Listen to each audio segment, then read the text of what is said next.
Jesus spoke to them again in parables, saying, "The kingdom of heaven is like a king who prepared a wedding banquet for his son. He sent his servants to those who had been invited to the banquet to tell them to come. But they refused to come. Then he sent some more servants and said, 'Tell those who have been invited that I have prepared my dinner. My oxen and fattened cattle have been butchered, and everything is ready. Come to the wedding banquet.' But they paid no attention and went off, one to his field, another to his business. The rest seized his servants, mistreated them, and killed them. The king was enraged. He sent his army and destroyed those murderers and burned their city. Then he said to his servants, 'The wedding banquet is ready, but those I invited did not deserve to come. So go to the street corners and invite to the banquet anyone you find.'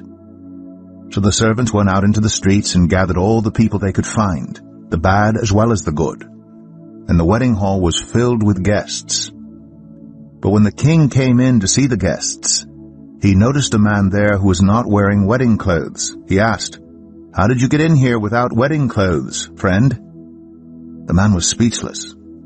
Then the king told the attendants, 'Tie him hand and foot, and throw him outside, into the darkness, where there will be weeping and gnashing of teeth.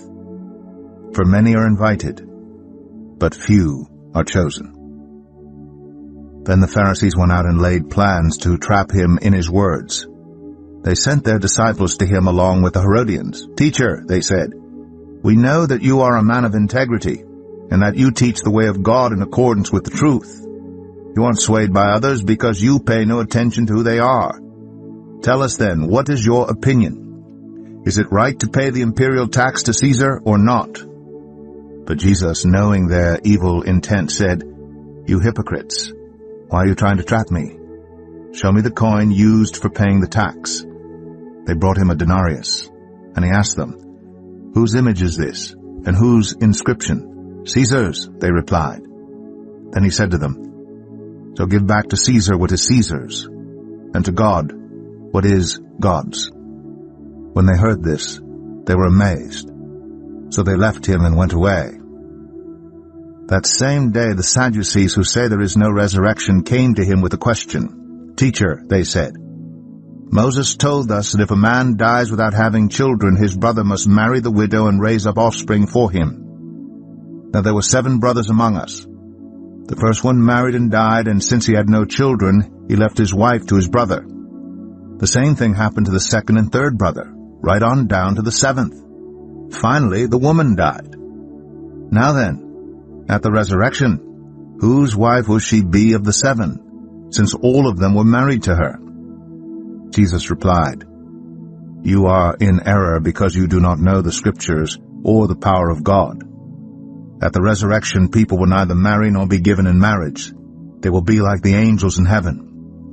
But about the resurrection of the dead, have you not read what God said to you? I am the God of Abraham, the God of Isaac, and the God of Jacob. He is not the God of the dead, but of the living.' When the crowds heard this, they were astonished at his teaching. Hearing that Jesus had silenced the Sadducees, the Pharisees got together. One of them, an expert in the law, tested him with this question, 'Teacher, which is the greatest commandment in the law?' Jesus replied, 'Love the Lord your God with all your heart, and with all your soul, and with all your mind. This is the first and greatest commandment.